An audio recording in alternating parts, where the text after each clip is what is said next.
Mm-hmm. Yo, yo, yo, yo, yo. What's popping out there, world? What's popping? What's popping? What's popping? And welcome to a new edition of TJ Sports Nation Network, presented by your boy TJ, straight out of KC. What's the deal? What's the deal? What's the deal? A glamorous night of boxing ahead for us. But it has been a glamorous past few weeks in the game of boxing, man. I'm sorry, the sport of boxing. Let me go and correct myself. We done got some fire ass action, y'all. Let's start, man. Let's start with your boy, man, Haney versus Garcia. Now, anybody knows me know I'm rooting for Devin Haney in when that fight happened, right? So I didn't think much of it. Once Ryan came in underweight, overweight, uh, and the belt wasn't on the line and shit, I just was kind of like not as interested in it in the fight as I thought I was going to be because, to me it was kind of an advantage a little bit, and that's what it ended up being. You know what I'm saying? It ended up being a little bit of an advantage to Garcia because he came in 3 pounds heavier. But I hear rumors, Devin had to get naked just to make the weight himself. He's struggling to make 140 as well. So we look at these situations and we had us a pretty good showdown. I mean, we had a fire matchup, you know, but if you really go back and you watch that fight, you'll see for yourself. With the exception of the knockdowns, Devin was outboxing Ryan. Now Ryan was acting out crazy and retarded leading up to the fight and talking a bunch of nonsense. Illuminati raped him and all this and all that. And if he died, they did it. And he just kept going. The drug use, the marijuana use during camp, supposedly, the intoxication and all that. So Ryan really had us going because supposedly, he was bullshitting with us. He went in the ring and he fought a pretty good fight. I can't take nothing away from Ryan. We all know a few days ago, steroid allegations came out, right? Saying that Ryan took a substance and, I guess he can gain like muscle mass off of it. And it's some other stuff that supposedly this banned substance does for the body to give him an advantage. Plus, he was overweight, you know. So we're waiting on the B sample to come out for that or whatnot. But until he's proven guilty 100%, let the facts lay themselves out.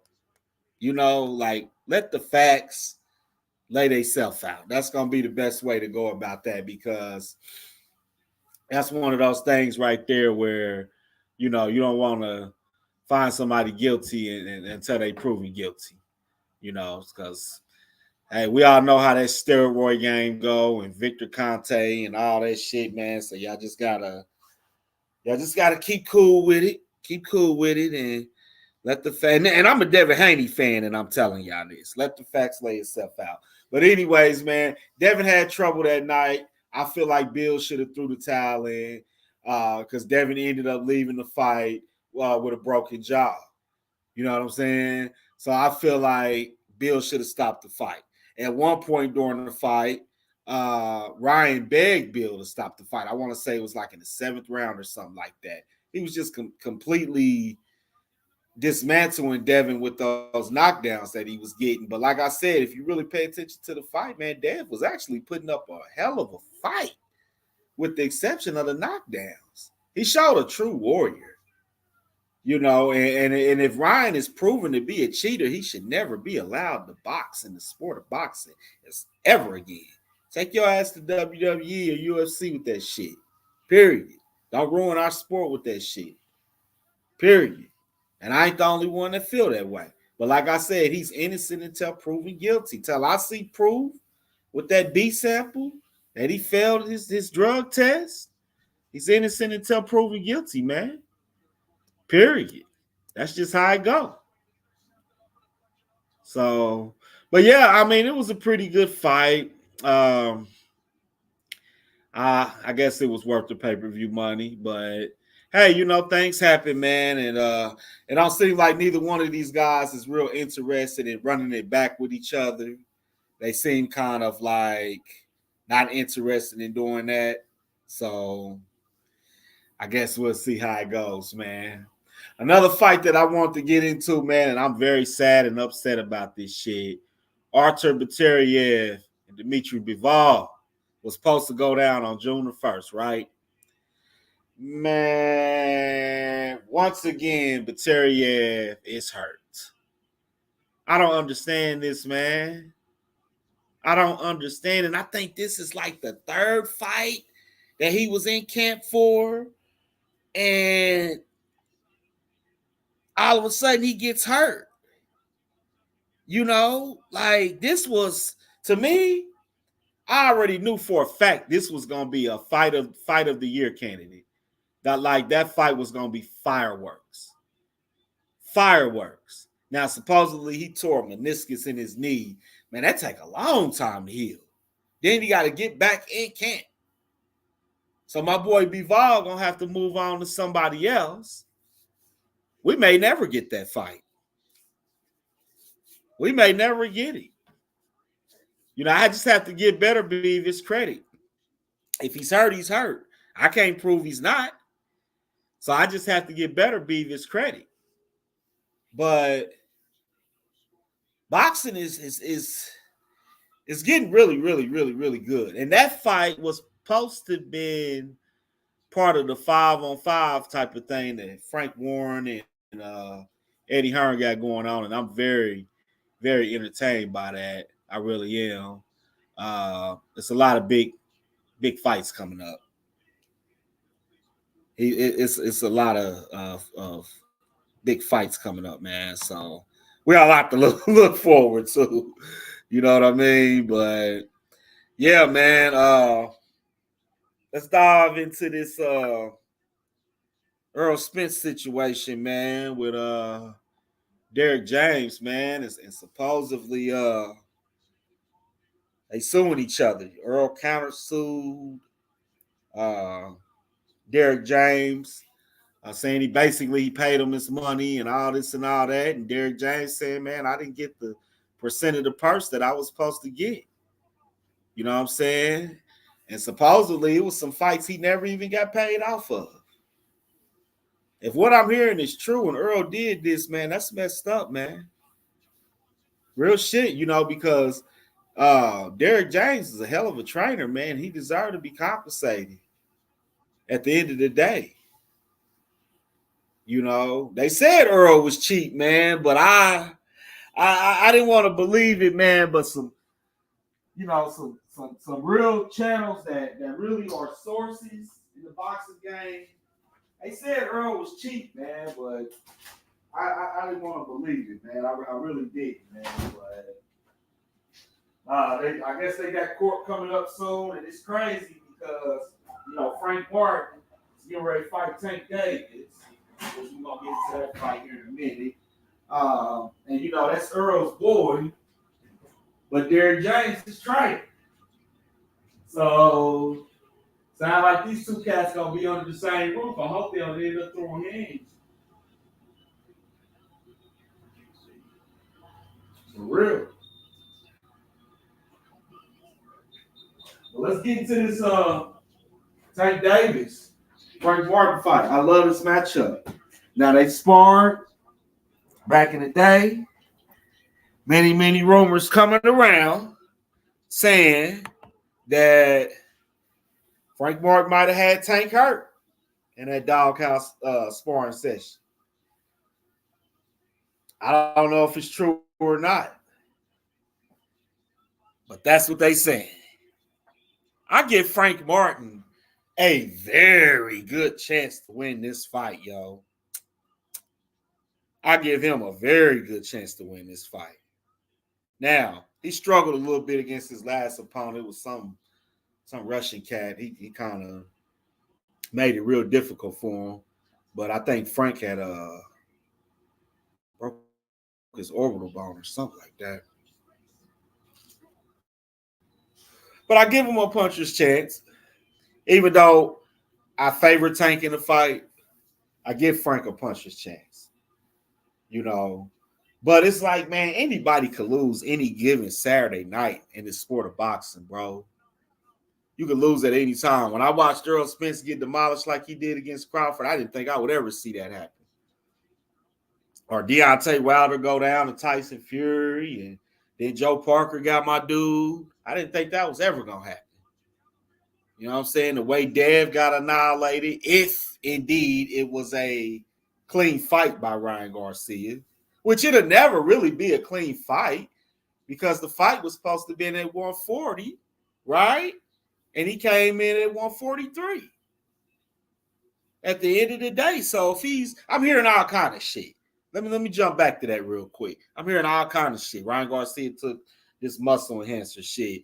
Somebody said Ryan Garcia was high on PCP. He was gone off the Sherm. He was gone off the the lovelies, you know what I'm saying? So he had all that PCP adrenaline. Somebody said he was gone off cocaine. Like, I don't know what he was on. He could have just been on adrenaline, just really wanting this fight. If he did it in a clean way, as clean as possible, then I'm going to give the man his credit. I'm not no hater, man. That ain't in my blood, yo. I give you your credit where your credit is due, even if I really don't mess with you like that. You feeling what I'm saying? I give you your credit where your credit is due. So we sit back and we wait for the B samples to come. And when they come, we'll know the truth at the end of the day. But anyways, back to that Tank Davis and Frank Martin matchup. I love that matchup, man. I give Frank a fighting chance. But like I said, sparring is completely different from being in that ring 12 rounds. I'm telling you. Completely different, man. And I just feel like the experience and the bigger fights with Tank and that sneaky, devastating knockout that he got might be the deciding factor. And I know he wants some get back for that little sparring incident. So it just becomes that much more interesting to kind of see what ends up happening in that matchup this summer. One of many good fights that we got coming up. Y'all see that Terrence Crawford card. We're going to get into that too. It's some fire matchups coming up, man. Like, you got to really be proud of what the sport is doing right now, like for real, because it's some good matchups coming up, man. But like I said, man, I'm real upset about that Beterbiev Bivol matchup being pretty much canceled. And we don't know how long. We may. I mean, Beterbiev is 39 years old, man. 39 years old. So we already ain't gonna, don't have that much time left with him as is. Because at Father Time catch everybody. I don't give a damn who you are. Father Time catch you.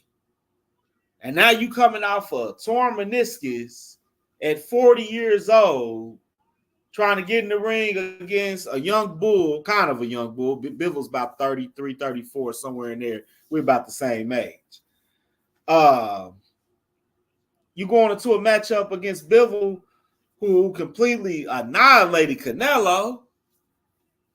His best matchup thus far on his resume. And I know how hungry my Russian is. And at the end of the day, I got Bivol beating Beterbiev, and it ain't even going to be close. And that's the truth. And then we gonna go after we waiting on him to come up, but we want that David Benavidez matchup after we get through kicking Beterbieve's ass. Period. We want that David Benavidez matchup. You know what I'm saying? This is how it go, man.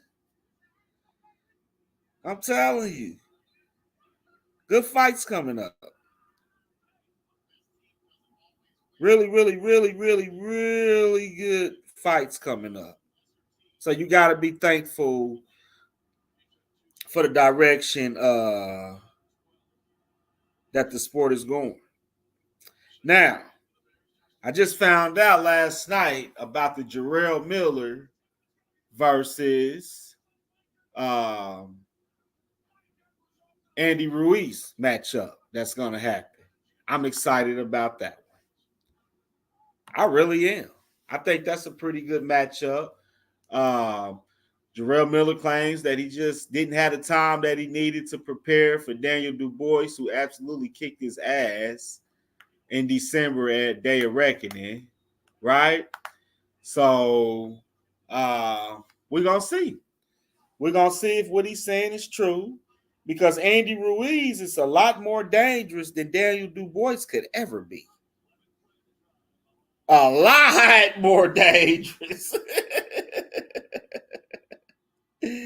So I still favor Andy Ruiz in that matchup. I think it's going to be a pretty good fight, but I got Andy Ruiz uh, getting a decision over Jarrell Big Baby Miller, or not Big Baby.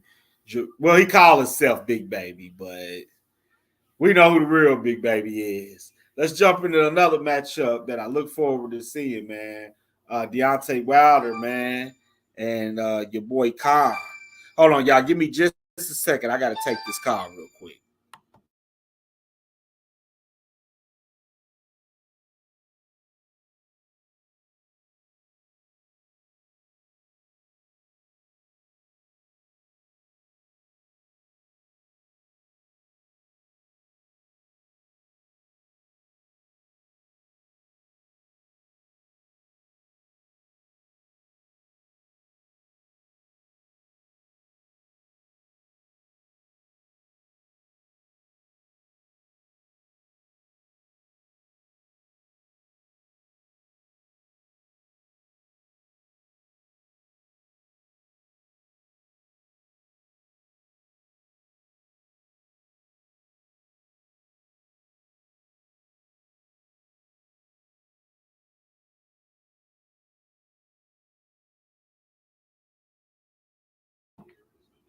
Yo, yo, yeah, yeah. I'm back. I'm back. I'm back. I'm back.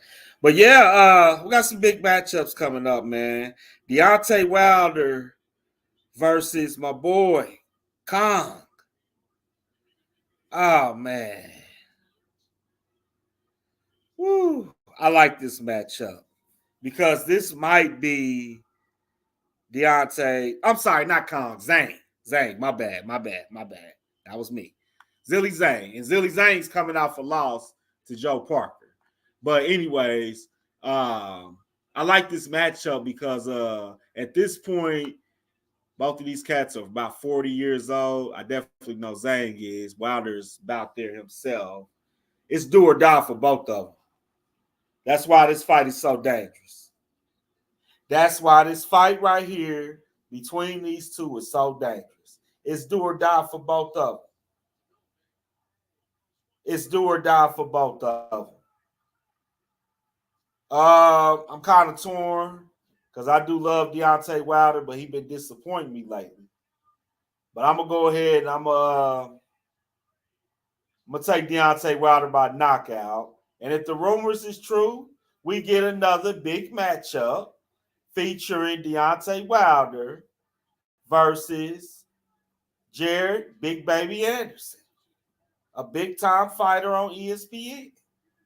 That is a fight. That is a matchup that I would like to see. That is a fire matchup for certainly.